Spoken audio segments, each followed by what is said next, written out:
భారత్ మాతా key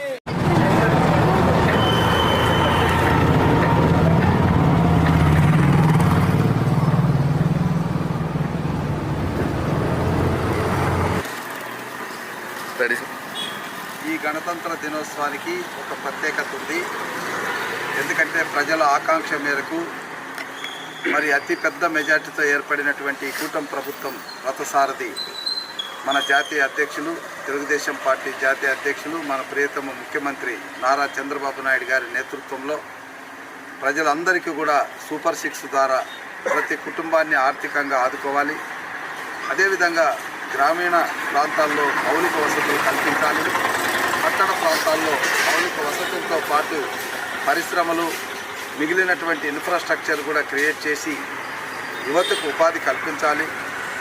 అదేవిధంగా P4 ఫార్మాలని ఇటు public, తర్వాత ప్రైవేటు, ప్రజలు వీరి మధ్య ఒక బంధాన్ని, ఒక పార్ట్నర్షిప్ని ఏర్పాటు చేసి అట్టడుగునున్నటువంటి 20% ప్రజలను మరి ఆర్థికంగా ఎదిగినటువంటి 10% ప్రజలతో అనుసంధానం చేసి మరి 2047 నాటికి సమాజంలో పేదరికం లేనటువంటి సమాజాన్ని నిర్మాణం చేయాలనేటువంటి తలంపుతో ఆర్నిశలు కృషి చేస్తున్నటువంటి మన ప్రియతమ ముఖ్యమంత్రి నారా చంద్రబాబు నాయుడు గారికి గణతంత్ర దినోత్సవాలు శుభాకాంక్షలు తెలియజేసుకుంటూ, అదేవిధంగా మరి పత్తిపాడు నియోజకవర్గ ఓటర్ మహాశయులు, ప్రజలు అత్యధిక మెజార్టీతో మీ ఎమ్మెల్యేగా నన్ను గెలిపించినందుకు మీ అందరికీ కూడా గణతంత్ర దినోత్సవ శుభాకాంక్షలు తెలియజేసుకుంటూ, ప్రభుత్వం అందించేటటువంటి ఫలాలు మనం రాజ్యాంగబద్ధంగా అందరికీ అందేలాగా మీ యొక్క సేవకుడిగా పనిచేస్తానని మనం చేసుకుంటూ మరొకసారి